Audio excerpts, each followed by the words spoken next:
ഒരു വർഷം എത്ര പെട്ടെന്നാണ് പോയതെന്നറിയുന്നത് ഓരോ ആറ്റുകാൽ പൊങ്കാല കൂടുമ്പോഴാണ് കേട്ടോ.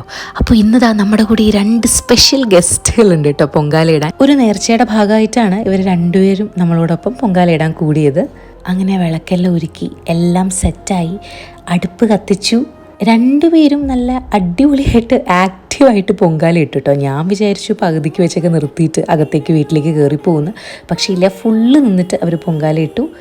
ഞാനിക്കുറി പൊങ്കലാണ് കേട്ടോ സമർപ്പിച്ചത്. കാരണം അമ്മയും ഗിരീഷേട്ടനും ചേട്ടനും ഒക്കെ നെയ്പ്പായസമാണ്. അപ്പോൾ പിന്നെ ഞാൻ പൊങ്കലാട്ടോ ഇട്ടത്. നെയ്പ്പായസവും പൊങ്കലും വെള്ളച്ചോറും മണ്ടപ്പുറ്റും ഒക്കെ ഉണ്ടാക്കിയിട്ട് നമ്മൾ അകത്തേക്ക് പോയി. ലോലമാമിയും അച്ചൂച്ചി മോളുവല്ലും എല്ലാവരും ഉണ്ടായിരുന്നു കേട്ടോ. ഫുഡ് കഴിച്ചിട്ട് ഞങ്ങൾ കുറച്ച് നേരം റെസ്റ്റ് ചെയ്തു. അപ്പോൾ ചേട്ടൻ നേരത്തെ ഈ നട്ട്സ് എടുത്തത് കൊണ്ട് നമുക്ക് സമയം പോയതറിഞ്ഞില്ല.